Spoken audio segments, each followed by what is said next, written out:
Okay, welcome everybody to the very first video for the calculus course. Okay, this is going to be the first of dozens, no, hundreds of calculus videos that you're going to see over the course of the next few months.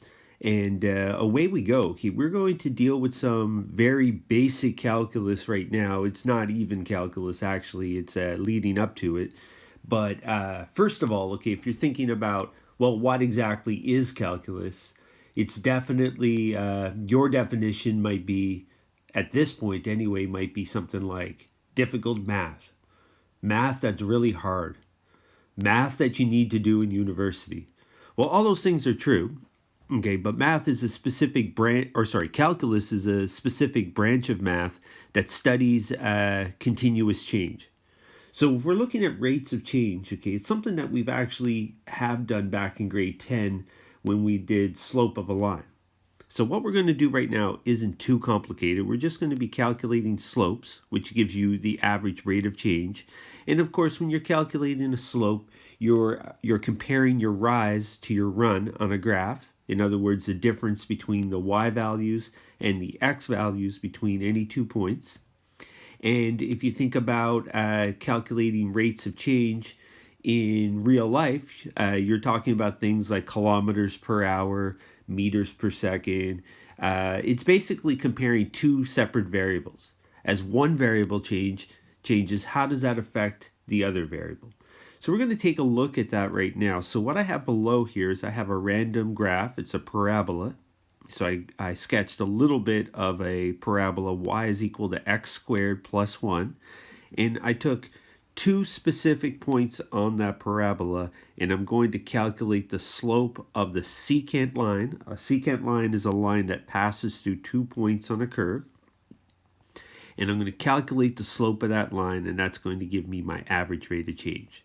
Nothing too difficult there. Okay, I don't have to use any actual calculus or anything like that. I'm really literally just calculating the slope of a line.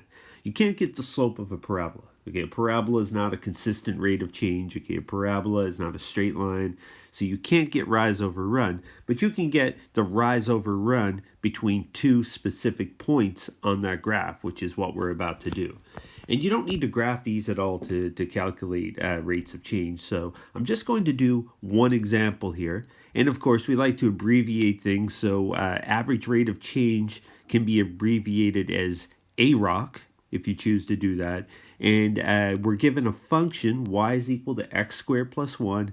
And we're given two specific x values. And we need to calculate the rates of change from x equals 1 to x equals 3.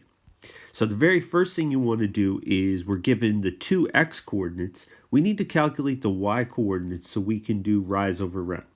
So what you do first of all is take your equation and just plug in 1 and plug in 3. So I can do that very quickly. All right, if I have this equation right here, I can plug in 1 for x and I can get a y value of 2.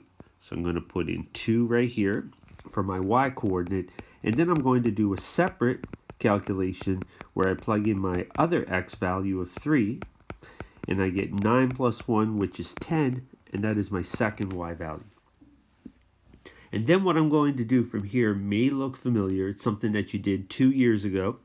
I'm going to label the points as x1, y1, and x2, y2. And then my average rate of change, of course, is just the slope of the line that passes through those 2 points.